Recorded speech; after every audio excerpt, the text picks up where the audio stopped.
Welcome to Sports Connection. I'm Darrin Joins, Williamson County Schools Athletic Director, and we're glad to have you back, Mr. Tate Mathews. Last week we were off. I hope you had a great Thanksgiving, you and yours. I'm sure you did. Well, I know you did, but the viewers don't know I know because I saw you at the Correct. I saw you at the game, Springfield game. But just wanted to say that in kind of a public forum here. And then you were out on assignment the week before, so it's been a couple weeks. I mean, it's 3 weeks at least, right? I know, and I apologize for that. But Dr. Qualls, as always, came in, and what a great job he did. And you, as always, kept the ship steady right down the path. It was great. But we did have a great Thanksgiving, and hope you and your family did as well, which, again, I know too because I saw you Friday night. But what a great holiday Thanksgiving is. It's one of my favorites. One of my favorites is getting a picture from John Wild every year of all the dishes out. They're out of the oven and out of the stove, and they're on the cooktop and the countertops. But I bet Thanksgiving dinner at the Wild House is really good. But I love getting those pictures and from others as well. But it's always fun to see what everybody likes. I'm a big my number one is chicken and dumplings. And then stuffing balls. My mom makes them into balls, not just in a pan. Those two things right there, I was still eating them come Sunday. Well, this is not this week's gem, but it may be a morsel since it's Mathews. Yes. And it's that your dad, Coach Mathews, is a huge fan of the appetizers and letting everybody dive in pre-meal. Big time, because he spent so much time preparing the food and cooking the different dishes. Actually, no, he's not. He got really upset because my mom put out the appetizers, and he got mad and said, "Pat, don't put those out. Everybody eats the appetizers, and then they don't eat all the food that you spent all day cooking." And she basically said, "I don't know why you care. Just go back over in your hole and watch TV, and we'll yell at you when it's time for the blessing." So that's what you call a Wilco problem. It's a Wilco problem. Although they're I don't even know what county they're from Oklahoma. But anyways. Again, I don't know why you care. You didn't cook it, but, which then led to an argument between me and him. And so anyways, it was great. It was good. It's not quite the holidays. I was making my rounds this morning when I came in the office and was chatting with some of my fellow workers. It's good to see them. Hadn't seen them in a while. And, it was a lot of, hey, I traveled, now I need another break. And my relatives came over and they stayed a day too long. I love those. Families are great. Families are tough. I love those stories, though. Oh, they're great. we could maybe be a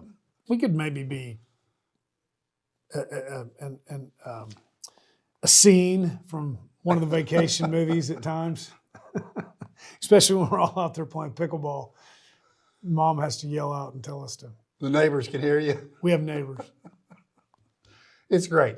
It is. So, again, glad that you're back. Like you, I love Thanksgiving. It's a great time to be with family and friends. And if you're talking football, it's a great time to be practicing. So we're going to go back and review the quarterfinals and the semis. So quarterfinal wins. Ravenwood absolutely annihilates Stewart's Creek. They got a running clock going to the second half. Page does the same to Shelbyville. And they both get to do what every football coach dreams of doing. They practice on Thanksgiving Day. And if you're Page, 4 straight years. It's really incredible. Well, I talked to Coach Rathbone this weekend, and that's one thing we talked about, when you start looking at it and then you started thinking about it. In Division I, right, which is the division that we play in, the maximum games you can play a year is 15. So these seniors, Eric Hazard and all these other seniors, are going to play in their 60th game, which is the most that you can. And Hazard really played. He Hazard's played in all 60. He started in all 60. Incredible. So, unless there's an injury there that I'm not aware of, he started 60 games. 60 games. Well, you can't start any more than that. That's pretty strong, man. But that's 4 Thanksgivings. That's 4 Blue Cross Bowls. That's 4 years of getting absolutely every week out of every year that we can to be together. It's just a cool story, man. So 3 silver balls, no shame in that. Unfinished business. They want to get the gold ball here, but even still, man, I mean, for these guys to be able to be together for 60 games and these coaches, it's unbelievable. It's really unbelievable. And in 5A football,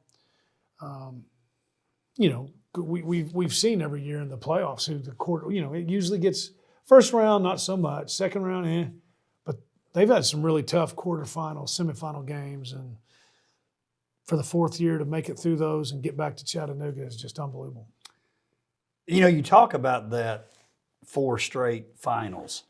Now, I know that there's some schools we could rattle off pretty quickly, but if you looked at the history of high school football in Tennessee, I bet there aren't many schools that have done that. Well, especially if you're talking Division I. If you're talking, that's what I was saying. If you take Division II out, well, there's been a few of the private schools, but I mean, not look at the run Lipscomb went on. They didn't go into 4 in a row, right? In Division I, Maryville, Oakland, Alcoa. Those are the ones. Pearl Cone maybe between 2 divisions. There aren't many. There's not many.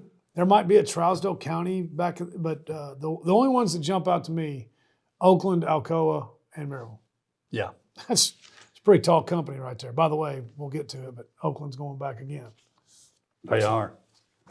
You called it. I said Maryville. Ravenwood. And didn't happen. Maryville's a great program with a great coach, but I think sometimes people lose sight of George Quarles is one of the, he might be on the Mount Rushmore. He did a great job. He did. All right, let's talk about our squads. 5A. Again, quarters and semis. Coach Rathbone, again, 4 straight years in the semis, 4 straight years in the state championship game. Here's how they get there. Quarterfinals, 28-6 win over Shelbyville at Page. They jumped out like they have so many times this year. They're up 21-0 at the half. They get TD runs by Brendan Ains. And we were talking about this beforehand. Ains, you're seeing a lot more on the offensive side of the ball as the years progress, which I think is a great move. Hazard also getting in there on offense a little bit more. Mitchell Grandjean, William Weebush, all rushing touchdowns. Then it's an Ains touchdown reception in the second half before Shelbyville scores a late touchdown that really didn't matter. Now, here's what stood out to me, Tate. Second round, Shelbyville beats a really good Nolensville defense. They score 33 points. They've got 400 and something yards of offense, 167 yards, which it still holds true because in the semifinals, Springfield didn't do it. That's the most anybody has the whole year. I've never even heard of the dominance they've got here. I haven't either. When you look at points per game, you look at offensive yards per game, rushing, passing. I haven't either. It's amazing. And not only that, the 400-plus yards of total offense that Shelbyville put up the week before against Nolensville, Robert Bailey, I think his last name's Bailey, their running back, who's really, really good. He alone had 321 rushing yards or 320-plus rushing yards against Nolensville. I can't remember what it was now. It's been a few weeks, but it was under 50. And it wasn't 168. Yeah, I can promise you. and that 167, a lot of that came in the second half. I mean, did. They didn't shut them down. It never got started. Incredible. And you mentioned Ains playing at tailback, which we saw that again, or running back, whatever they call it. We saw that against Springfield as well. You had mentioned it off air. That you're starting to see more of that as the playoffs go on. I love it. You love it. Let me tell you something. He's a big boy who can run. They got him about 7 yards deep. By the time he gets that ball and takes a step, he's got a full head of steam. And Springfield's a physical defense. That number 9, he flat brings the wood. And he found out it's a little bit different hitting Mr. Ains than it is some of those other ones. It is. Well, and let's go ahead and fast forward to that. Semifinals, Page has to go on the road. Now, to educate our viewers here, Springfield was a number 4 seed. Number 4. They go win at Munford, at Henry County, at Beach. But the way they do the bracket in the semis, it's totally which side of the bracket you're on. You're on the top, the bottom, wherever it's at. So Springfield ends up getting to host that semi. And listen, we're not here to – it's not the Springfield show. But I'm going to give the coach there, Coach Wilson, Dustin Wilson, right? Mm-hmm. Buddies of Jeremy Qualls. college buddies He's a guy. at, He's an at Austin P. Governor. P. I'm going to give that dude credit because when you looked at those two teams, and it turned out that way, 31-7, but Springfield jumps out 7-0, and they're up, or Page's up 14-7 at the half. They had like 43 guys dressed. That's not many. Not in 5A football. It's really not. So I give them credit. When I looked at them, I couldn't believe they beat Beach. I just couldn't believe it. I don't know what happened there, but 47-14 at Beach, total shocker to me. So I want to give a shout out to him because he did a great job. He did. He always does. I think he and his staff are one of the best coaches in the state. I mean, at any division, from where they start every year to where they end, they get better every week, and he gets the most out of them. But you're right, 44. I think it was 44. I think we counted 44 players compared to what, 89? It was the 80s. Yeah, 89 for Page. They had, what does that mean? That means there's a lot of two-way players. Yeah. They were outsized on both fronts, and they played hard the entire game. You're right. They did a great job. They came out, took a 7-0 lead. I thought one thing that we felt really good about was they score first. They go up 7-0. It was actually on a 4th and 18, I believe. One of the best players on the field gets caught looking ahead and still was there to make the play, just didn't make the best break on the ball that he's ever had. All that to be said, you felt like Springfield literally shot every arrow in their quiver on that drive. And we started counting it up with Joe Williams afterwards. They score on a 4th and 18, and it was still, I think it was about a 12, 13 play drive. Point being, nothing came easy all night long for Springfield. I felt like they kind of did some things that maybe Page hadn't seen. Coach Rathbone talked about it. They called a timeout, and after that they kind of made some – I attributed it to they kind of got a feel for what was going on, settled down a little bit. Nothing surprised them after that. He said that the defensive staff made an adjustment or two in that timeout. Point being, 7-0, they shot every shot they had on that first drive. It still took about 13 drives, and after that, tough sledding for the Springfield offense. Well, speaking of the 7-0 Springfield lead, that's this week's gem, Tate Mathews. First time Page has trailed all year. That's amazing. I'm telling you, when you just look at the now they're giving up 2.2 points per game. Stiffen up defense. What's going on here? Not even less than a field goal a game. So first time they trailed, what I liked was this, and you could sense it when we want to give a shout out to our man Joe Williams. I know he's probably watching the show. He likes the clown show of the week. He does. He loves the clown show of the week. But Joe got in a pinch a little bit, and we had to step up and help him. Speaking of clown show, I got one, Joe. I just don't know if you want me to call this guy out. But it was great. It really was getting the chance to do the game with Joe. He does a great job. Charles Pulliam, double duty. He's got his Herald responsibilities. He's a sideline reporter. Killed it during those games. It was great. So that was a lot of fun joining Joe on the radio broadcast on WAKM. It was a blast. Watching Joe do his thing was really cool. If you haven't ever listened to him, you should. He does a great job of it, and I'm not just saying it because he's a friend and he had us there with him. He's really, really good at it. Really good at it. And if you've never actually seen it, it's harder than you think it is. It is. Yeah, it was an honor to be up there with him. We had a great time, and then this will be the last of the Springfield Love Fest. But Joe will tell you, a lot of times the visiting team gets put in some really not so nice accommodations. Gave us a nice spacious part of the press box. It was heated. It's nice. You and I were unlayered. Complaining because it was hot. It's like, man, it's hot up here. Hey, man, if I had to go, I don't know what Coach Rathbone would tell you, but if I have to go on the road, I want to go to Springfield. It was nice. Yeah. It was really nice. I tell you what was really nice is when Page tied the game at 7, Weebush to McLean Copeland, and then Brendan Ains gets a rushing touchdown. It's 14-7 at the half, and then that second half, Page gets on one of those typical runs of theirs. They just totally dominated. Ended up with 4 interceptions, Tate, on the night. Colin Mullick, the sophomore, had 2. Knight Wilson, Justin Bruce. Now, William Weebush, he Obviously, he's played some quarterback in the past.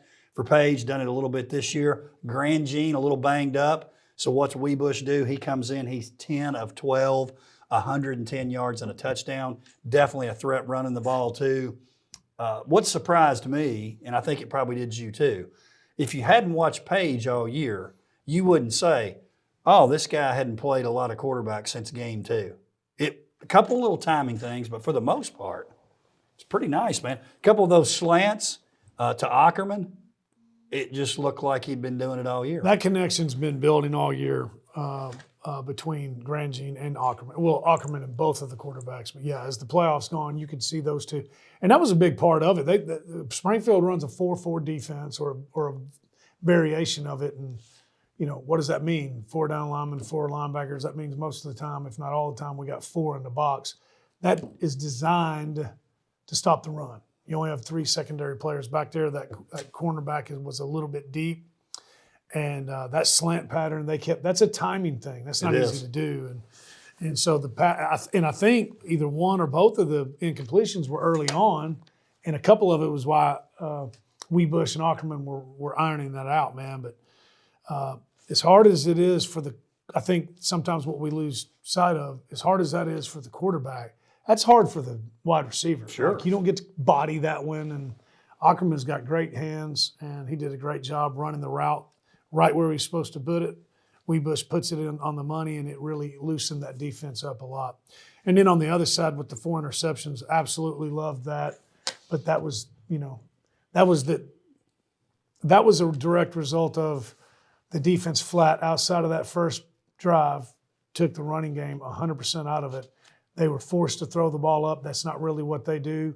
A lot of opportunities for the defense, and Colin Mullenweg with 2, and then Knight and Justin with the other 2, 4 interceptions. Big night. Again, I hate that it was in the cold and at Springfield because not as many people saw it as probably should have, but they really played lights out. Colt Brown, 8 carries, 76 yards. We talk about those second half rushing touchdowns. Weebush, Presley, Cozart. Also, you mentioned that 59 games. This will be the 60th for Hazard. Yeah. They're 52-7 during that stretch, and 3 of the losses are in the championship game. It's unbelievable. It's unbelievable. It really is. So, and then one of them last year was the 6A Independence and triple overtime. I mean, it's just a heck of a run.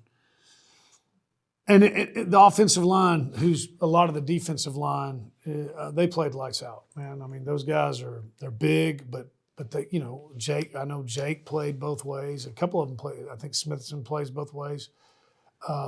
That's a lot of snaps, man, for a big boy. It's a lot of snaps. Those guys play most of the game, if not all the game, and so credit. I don't know who's doing the strength and conditioning over at Page, but they're doing a good job. I think you would agree with this too. The defense obviously has been solid all year, really kind of overshadowed anything that the offense is doing. I feel like the offense is going to peak this week. Be nice. When it matters, they're getting better every week. Basketball is a little bit different because you play multiple games in a week. How much do you think it matters? Page gets to play Friday night at 7 o'clock, which is when you played the other 14, right? Like their schedule gets outside of traveling. I think it matters. I think it does too. But I mean, both teams, it's messed up. Right. But in terms of having a rhythm and doing what you normally do, now we'll be playing Eastern time zone, so it's a little earlier.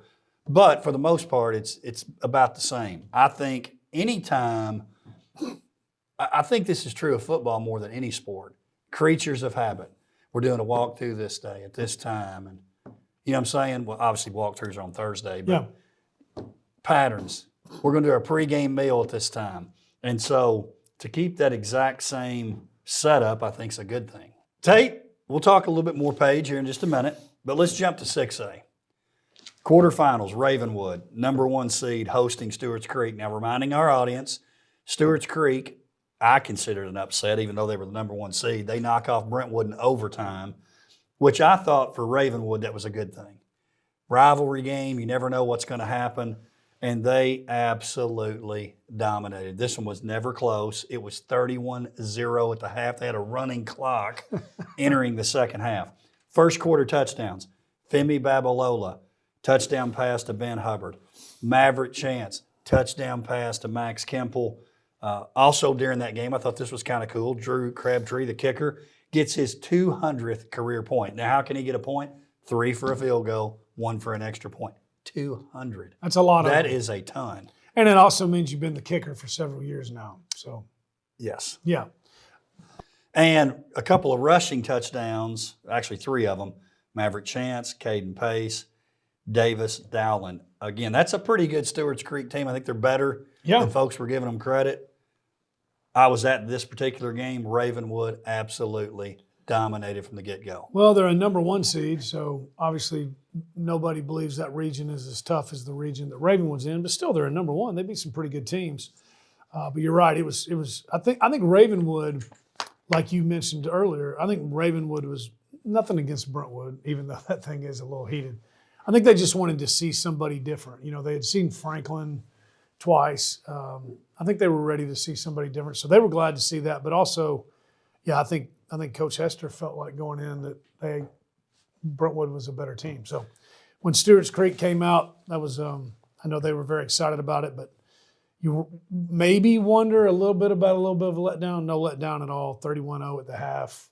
Could have been even worse. And everybody, it just kind of seemed like everybody that's expected to do certain jobs, everybody did it. They did. It was a nice win. They did. You know, never apologize for a quarterfinal 6A playoff win. You know what else was kind of cool? And I've seen this a couple times in the last few years. You look up, and there's Coach Brian Coleman on the sidelines there watching the game. I thought that was pretty cool. Very cool. He and Coach Hester are tight. You don't always see that. I know, and I'm just speaking from experience. I didn't want to go to – I would. I mean, if we're hosting, I'm definitely going. But unless it's a really good buddy of mine, I'm like, for a round or two, I can't even stomach it. If we're not playing, I'm not going. You know what I'm saying? You know, when I was a coach, Dr. Qualls would talk that one conference, one goal business. I'm like, I don't care anything about it. I care about one team. One team. We got the one part in common. Now it's obviously changed for me. Oh, big but time. I used to love saying that to him because he would, you know, talk it up. I'm like, don't care. Anything about it. Which was not totally the truth. We've talked. I mean, I think the basketball guys are too, but we've talked about it. The baseball guys really are. I think more than any other region that I'm aware of, these football coaches all get along. I'm telling you what, as the district AD, I'm proud of that. Yeah, it's real cool. That don't mean they don't want to beat each other. No, but it's pretty special. Semifinals, this is where it ends for Ravenwood. I think we were all surprised. Not that, I mean, Houston's the defending state champion and they're at home.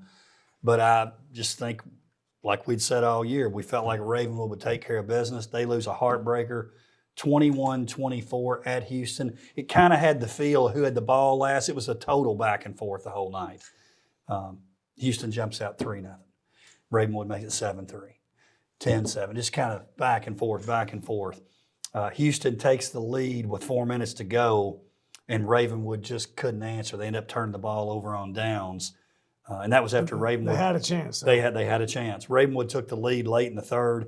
Maverick Chance, touchdown pass to Jalen Pollard. Again, you're talking about guys playing on both sides of the ball. You saw more of that as the year progressed and as the playoffs progressed.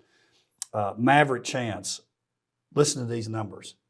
14 carries. He's the quarterback. Right. 125 yards and 2 touchdowns to go along with that passing touchdown. Babalola, as he did all year, 12 for 19. Nice game throwing the ball, 116 yards. It just wasn't quite enough for Ravenwood. Sad in for Coach Hester and his squad, but it's one of those things.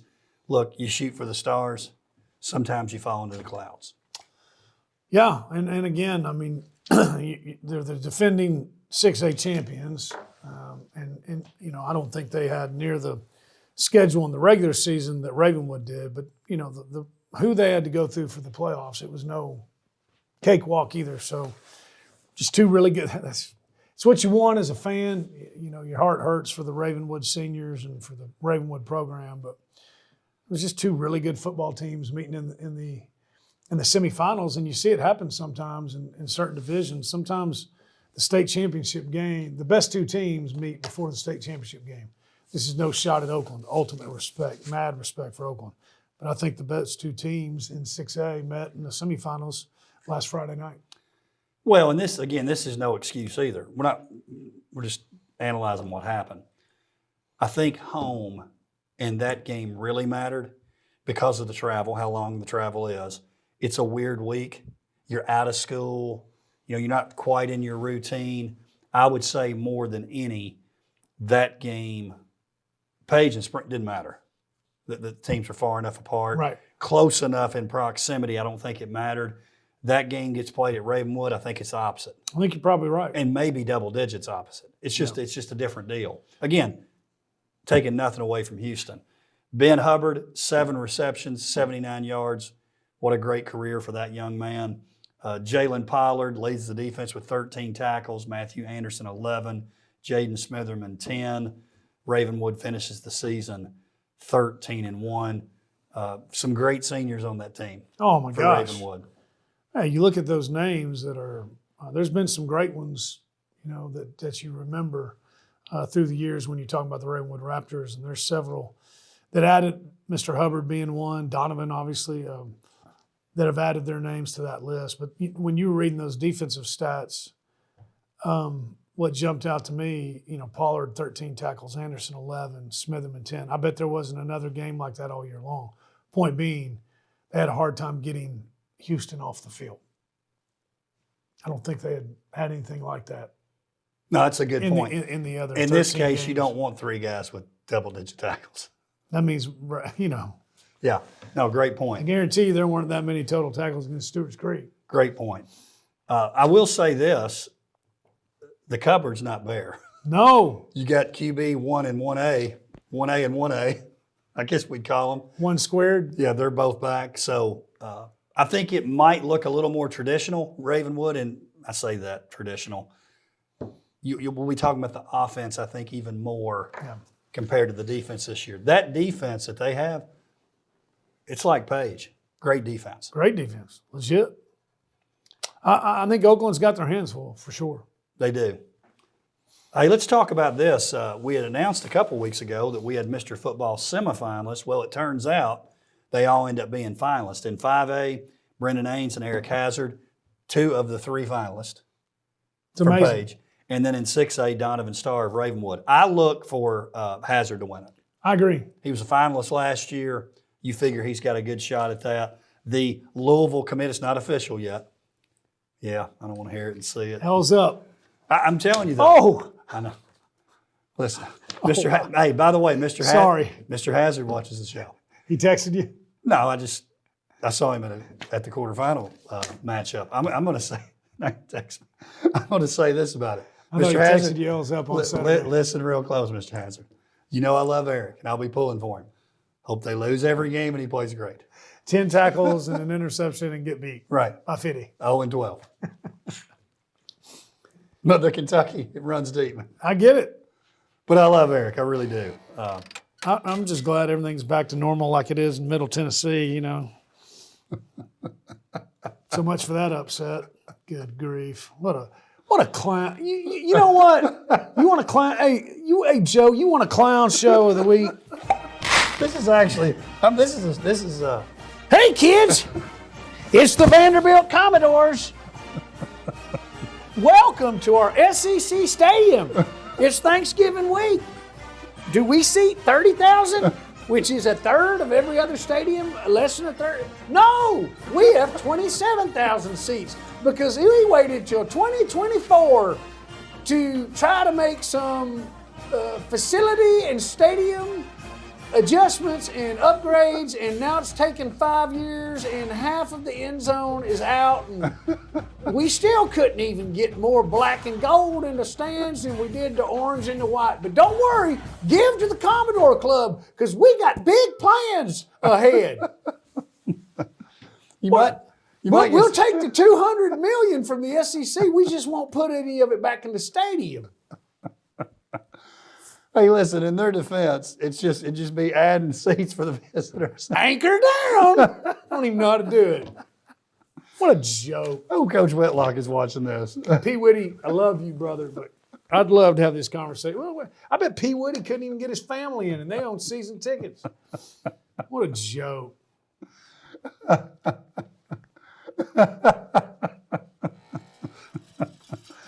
That was a pleasant surprise. That was definitely not scripted.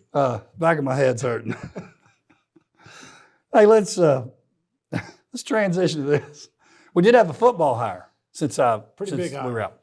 Coach Blade is back at Independence High School. Scott Blade, the return of the Blade Runner, as Dr. Qualls likes to refer Loves him some Blade Runner. to Coach Blade. Looking forward to Coach Blade being back. Yeah, man, I know he's excited. I know the community's excited, and you don't see this a whole lot, right? Some, but you don't see a guy that's won a state championship leave and come back. So I think one that speaks a lot about what Coach Blade. I got thinks. one for you. He did it. That's exactly right. He did. Ron Crawford won one. Came back to Brentwood. He did. That's awesome. Yeah. That's awesome. Well, here's the one I always like to throw out. Will Hester. Yeah, he did. There's another. Golly. You don't see it It very doesn't often. happen very much anywhere but Wilco. But we've done it 3 times recently. Coach Blade is one of, I think at the one time it was 5. Is he texting or getting on X or No. Twitter? No, Let's go around. he calls texting tweeting. He knows But better. But there's no way he's calling it X. No way. I mean, You think we got a chance to get him? well, you're going to have to call it Tweeter. I think he calls it Tweeter. Hey, man, I tweeted you the other day. I didn't know you were on Twitter. Well, you know what I mean. I sent you a text. He's one of, I think, 4 or 5 guys that have won state championships at 2 different schools. And now that he's back active, he's one of, I think, 4 active. Rankin, Uverard, Creasy, Blade. Bowers was the other one. That's some company. That's some company. That's tall company right there, man. It is. Congratulations, Coach Blade. Glad to have you back, brother. Let's talk pick'ems. Now you've got not a whole lot to talk about. You've got some decisions to make. By the way, fans, it's your last chance, and you need to do it. Go to WCS CO Athletics on. I'm trying to see if my thumbs are right. I tightened my thumbs up. We had a. If you know, you know. Just talking about that last week or a couple weeks ago too. I've been practicing in the car. I think I'm naturally. I kind of like them. Anyway, last 2 weeks, the fans, all of us, you, Dr. Qualls, we all go 1-1. We go 1-1 last week and 2-0 the previous week. Right. So we were homers both times. Now here's what has messed this up for you a little bit. The fans are going to finish last, 67-17. You're 69-15. Dr. Qualls and I are tied for first, 70-14. So as I see it, and I'm just go ahead and tell you, I got Page winning the whole thing. So I'm gonna get my pick in early. Page to beat Sevier County. Sevier County, last time in the state championship was 2015. They lose to Scott Blade and The Independence. Smoky Bears got smoked by Independence. No pun 49-14. intended. 49-14. Dr. Qualls, he's going to pick Page.